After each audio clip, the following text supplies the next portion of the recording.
दोस्तों, ये कहानी एक शादीशुदा करोड़पति आदमी की है जिसे एक जवान लड़की से प्यार हो जाता है। अब वह लड़की उस आदमी की सारी जरूरतों को पूरा तो करती है, लेकिन उसका उस आदमी के करीब आने के पीछे मकसद क्या था, आइए देखते हैं। कहानी की शुरुआत क्रिस नाम के एक आदमी को दिखाते हुए होती है जो अपनी एक्स वाइफ जेमी से बात कर रहा था। उसकी वाइफ उससे पूछती है कि तुमने अभी तक डिवोर्स पेपर पर साइन क्यों नहीं किए, जिस पर क्रिस उसे कहता है कि डिवोर्स पेपर पर साइन करने के बाद तुम लोग ऑफिशियल मुझसे अलग हो जाओगे। यहाँ पर जेमी उसे कहती है कि जब हम लोग साथ में थे तो तुमने कभी भी अपनी फैमिली को टाइम नहीं दिया, तुम हमेशा ही अपने काम में घुसे रहे, जिस वजह से अब मैं तुम्हारे पास वापस नहीं आना चाहती। दूसरी तरफ हम क्रिस की बेटी को देखते हैं जो कि अपने डैड को बहुत मिस कर रही थी। वो अपनी मॉम से पूछती है कि क्या अब आप डैड से प्यार नहीं करती, जिस पर जेमी उसे कहती है कि मैं अभी भी तुम्हारे डैड को बहुत प्यार करती हूँ, लेकिन अब मैं वापस उनके साथ नहीं रह सकती। इसके बाद हम क्रिस को देखते हैं जो कि लेट नाइट एक ग्रोसरी स्टोर में कुछ सामान लेने आया था। तभी वहां पर उसे एक लड़की मिलती है जिसका नाम स्काई होता है। स्काई उसे कहती है कि मैं कंफ्यूज हो रही हूँ कि मैं कौन सी वाइन खरीदूंगा, इवन ने राइड कैंसिल कर दी थी। तभी क्रिस उसके पास आता है और उसे कहता है कि अगर तुम चाहो तो मैं तुम्हें लिफ्ट दे सकता हूँ। अब स्काई इस बात के लिए मान जाती है और क्रिस उसे उसके घर छोड़ देता है। अब वहां पहुंचते ही स्काई को उसके रूममेट के चिल्लाने की आवाज आती है। फिर स्काई क्रिस को बताती है कि मेरी रूममेट के साथ झगड़ा हुआ था और मुझे लग रहा था कि जब मैं घर लेट आऊंगी तो वो सोच चुकी होगी। इस पर क्रिस उसे कहता है कि अगर तुम चाहो तो मेरे घर पर आकर हैंग आउट कर सकती हो, पर इस पर स्काई उसे मना कर देती है। अब स्काई अभी भी अपने कमरे में नहीं जाती और बाहर ही खड़ी रहती है। इस पर क्रिस उसे फिर से कहता है कि तुम्हें मेरे साथ चलना चाहिए और इस बार स्काई भी उसकी बात मान जाती है। फिर घर पहुंचते ही जब स्काई क्रिस के आलीशान घर को देखती है तो वो सरप्राइज हो जाती है। स्काई उससे पूछती है कि तुम करते क्या हो। क्रिस कहता है कि कुछ नहीं, अब मैं रिटायर हो चुका हूँ, दरअसल मैंने कुछ एप्स बनाए थे और खरीद लिया, इसलिए मुझे अब कुछ भी करने की जरूरत नहीं है। फिर स्काई उसे बताती है कि पहले मैं एक मॉडल थी पर मुझे वहां पर कुछ खास रिस्पेक्ट नहीं मिली, इसलिए मैं वह काम छोड़कर यहाँ पर आ गई और अब मैं एक होटल में वेट्स का काम करती हूँ। अब बातें करते हुए इनकी वाइन खत्म हो गई थी तो वाइन की दूसरी बोतल लाने के बहाने क्रिस उसे अपनी एक्सपेंसिव वाइन का कलेक्शन दिखाता है। अब इन दोनों को कुछ ज्यादा ही चढ़ गई थी, जिसके बाद स्काई उसे कहती है कि रात बहुत ज्यादा हो चुकी है, इसलिए मुझे अब घर जाना चाहिए। क्रिस उसे कहता है कि अगर तुम चाहो तो आज रात यहाँ पर भी रुक सकती हो। इसी तो वो दोनों एक दूसरे के करीब आ जाते हैं और एक दूसरे को प्यार करने लगते हैं। फिर अगली सुबह स्काई जब अपने घर पर वापस आती है तो उसकी रूममेट लिसा उस पर बहुत गुस्सा करती है। वो उसे कहती है कि तुम्हें नहीं पता पर मैं रात भर बहुत ज्यादा परेशान थी। इस पर स्काई गुस्से में उसे कहती है कि अगर इतनी ही प्रॉब्लम है तो तुम्हें यहाँ से चले जाना चाहिए। अब सुबह स्काई क्रिस को बिना बताए वहाँ से चली गई थी, इसलिए रात को वह उसी क्लब में जाता है जहाँ पर वह काम करती थी। स्काई उसे देखकर हैरान नहीं थी और वो उसे कहती है कि मैं जानती थी कि तुम यहाँ पर जरूर आओगे। इस पर क्रिस उसे कहता है कि तुम ज्यादा सोचो मत, मेरा अभी अभी डिवोर्स हुआ है, इसलिए मैं किसी को भी डेट करने के मूड में नहीं हूँ। लेकिन अगले ही पल क्रिस को लगता है कि शायद उसने गलत बोल दिया, इसलिए वह स्काई को सॉरी बोलता है। फिर बातें करते करते जब वह दोनों क्रिस की कार के पास आते हैं तो वहां पर एक आदमी क्रिस की कार में से चोरी करने की कोशिश कर रहा था। वहां पर क्रिस उसे समझाने लगता है पर तभी स्काई गुस्से में एक दारू की बोतल उस पर फेंक देती है। अब इससे उस चोर को भी गुस्सा आ जाता है और वह क्रिस का पैर तोड़कर वहां से भाग जाता है। इसके बाद स्काई उसे हॉस्पिटल लेकर जाती है और अगले दिन उसे घर आकर उसका ख्याल रखने लगती है। स्काई उसे सॉरी कहती है और उसे कहती है कि अब से मैं नर्स बनकर तुम्हारा ख्याल रखूंगी। क्रिस भी इसके लिए मान जाता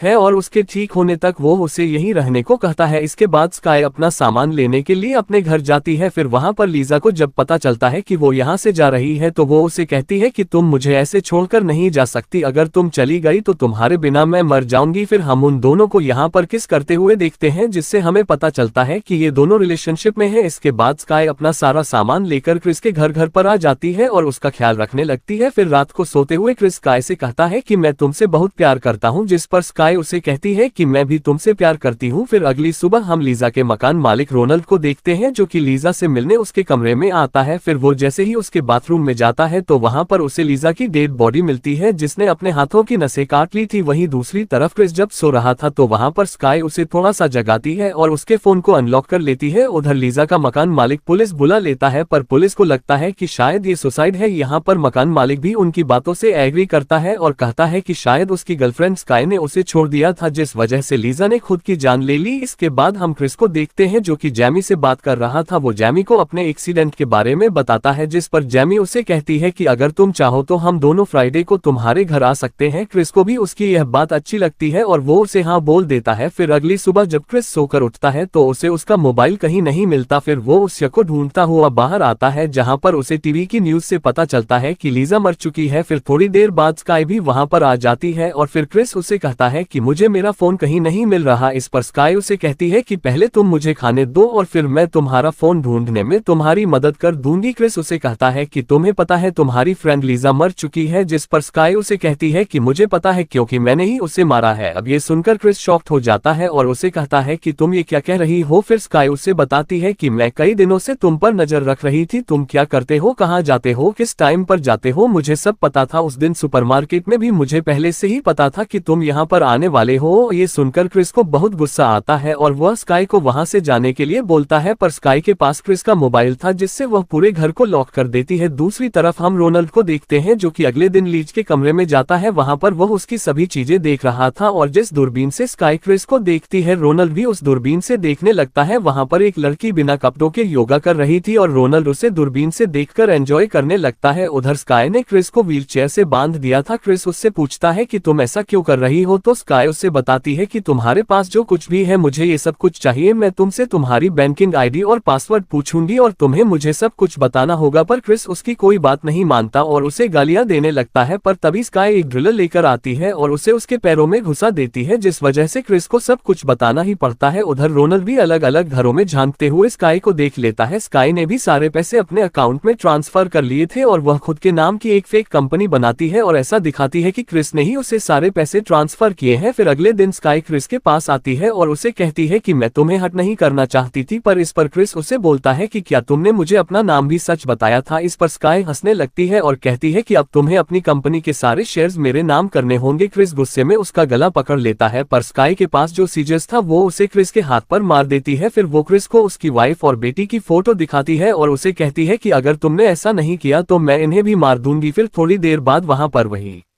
आदमी आता है जिसने क्रिस का पैर तोड़ा था। दरअसल यह आदमी स्काई से मिला हुआ था और उस दिन स्काई ने ही इससे ये सब नाटक करने के पैसे दिए थे। इसके बाद जब स्काई घर से बाहर जाती है तो वहां पर रोनाल्ड क्रिस से मिलने आता है। वहां पर घर का दरवाजा लॉक था, इसलिए वह एक पत्थर से खिड़की को तोड़कर अंदर आ जाता है। अब उसके ऐसा करते ही होम सिक्योरिटी का एक अलर्ट स्काई के पास चला जाता है और ये देखकर वह वापस घर की तरफ जाने लगती है। वहां पर रोनाल्ड जब क्रिस के मुंह से पट्टी हटाता है तो क्रिस उसे कहता है कि जल्दी से पुलिस को फोन करो, पर यह सुनकर भी रोनाल्ड वहां पर चुपचाप खड़ा रहता है। क्रिस उसे कहता है कि तुम्हें जितने पैसे चाहिए मैं तुम्हें दे दूंगा। इस पर रोनाल्ड कहता है कि मुझे पहले पैसे चाहिए और इसी दौरान उसकी नजर वहां पर एक पेंटिंग पर पड़ती है और वो क्रिस से पूछता है कि ये कितने की है। क्रिस कहता है कि इसकी कीमत $4 मिलियन है। अब ये सुनकर रोनाल्ड खुश हो जाता है और उस पेंटिंग को अपने पास रख लेता है। इसके बाद वो क्रिस को खोलने लगता है, पर तभी वहां पर स्काई आ जाती है। अब उसको आता देख रोनाल्ड वो पेंटिंग लेकर वहां से भागने लगता है, पर तभी स्काई सारे दरवाजे बंद कर देती है। स्काई के हाथ में एक बड़ी सी तलवार थी, जिसको देखकर रोनाल्ड वहां से भाग जाता है। फिर जब स्काई उसको ढूंढने उसके पीछे जाती है तभी क्रिस खुद को भी खोल देता है और घर से बाहर आ जाता है। उधर स्काई भी रोनाल्ड को ढूंढ लेती है और उसे मार डालती है। भर क्रिस अपनी स्नो बाइक स्टार्ट करता है और वहां से भाग जाता है, पर तभी वह एक पत्थर से टकराता है और सड़क के बीच में आकर गिर जाता है। पर तभी वहां पर एक कार आती है जिसमें से एक आदमी बाहर निकलता है और क्रिस की हेल्प करता है। क्रिस उसे कहता है कि एक लड़की मुझे मारना चाहती है, तुम जल्दी से पुलिस को फोन करो। अब वो आदमी फोन तो करता है, पर दूसरी तरफ पुलिस नहीं बल्कि स्काई होती है, जिसके बाद वो आदमी उसे वापस स्काई के पास ले जाता है। क्रिस उससे पूछता है कि तुम कौन हो, तो वो आदमी बताता है कि मेरा नाम सेबेस्टियन है और मैं स्काई का स्टेप फादर हूँ। वो उसे बताता है कि जब मैं स्काई से मिला था तब उसकी उम्र 14 साल थी, जिसके बाद हम दोनों ने मिलकर उसकी मॉम को मार डाला। फिर रात को स्काई क्रिस के पास आती है और उसे कहती है कि मैंने तुम्हारे साथ जो भी टाइम स्पेंड किया वो बहुत ज्यादा अच्छा था। क्रिस उसे कहता है कि अगर तुम्हें पैसे ही चाहिए थे तो तुम मुझे पहले बता देती, मैं तुम्हें खुद ही सब कुछ दे देता। वो कहता है कि मैं अभी भी तुमसे बहुत प्यार करता हूं, पर स्काई उसे कहती है कि मैं तुम्हारी बातों में नहीं फंसने वाली। और फिर वो उसे बताती है कि तुमने मुझे अपने बॉन्ड के बारे में तो बताया ही नहीं, जो 14 मिलियन के हैं, और इन बॉन्ड को लेने के लिए मुझे तुम्हारे बैंक के लॉकर में जाना होगा, लेकिन उसे सिर्फ फिंगरप्रिंट से ही खोल सकते थे, इसलिए सेबेस्टियन वहां पर एक चाकू से क्रिस का अंगूठा काट देता है। फिर अगली सुबह वही फ्राइडे आ जाता है और जैमी वहां पर अपनी बेटी को लेकर क्रिस से मिलने आती है। घर के अंदर आते ही उसे सभी चीजें टूटी हुई दिखती है, जिसे देखकर उसे बहुत अजीब लगता है। तभी वहां पर स्काई आती है और वह जेमी को कहती है कि मैं क्रिस की नर्स हूं। जेमी उसे कहती है कि क्रिस कहां पर है, पर तभी वहां पर सेबेस्टियन आ जाता है और वो जेमी और उसकी बेटी को एक क्लोजेट में बंद कर देता है, जहां पर क्रिस भी था। इसके बाद स्काई और सेबेस्टियन बैंक में जाते हैं और सेबेस्टियन क्रिस का अंगूठा यूज करके उसके लॉकर को एक्सेस कर लेता है। दूसरी तरफ जेमी क्रिस को बताती है कि तुम्हारे पास जितने भी बॉन्ड थे वो सारे अब मेरे नाम हो चुके हैं, क्योंकि कोर्ट ने कहा था कि अगर तुम मेरी बेटी को पालने का खर्च नहीं दोगे तो तुम्हारे सारे बंड मेरे नाम हो जाएंगे। दूसरी तरफ बैंक में जब स्काई और सेबेस्टियन उसका लॉकर चेक करते हैं तो उन्हें वहां पर कुछ नहीं मिलता। इसके बाद वो वापस घर आने लगते हैं और रास्ते में उन्हें पता चलता है कि क्रिस की बेटी वेंटिलेशन चेंबर से बाहर निकल गई है और उसने घर का दरवाजा भी खोल दिया है। फिर घर पहुंचते ही वो दोनों क्रिस को ढूंढ लेते हैं और उसे पीटने लगते हैं। वहां पर सेबेस्टियन स्काई को कहता है कि क्रिस को मार डालो, लेकिन वो स्काई पर चिल्लाने लग जाता है, जो बात स्काई को अच्छी नहीं लगती और वह सेबेस्टियन को वहीं पर गोली मार देती है। तभी क्रिस एक कुल्हाड़ी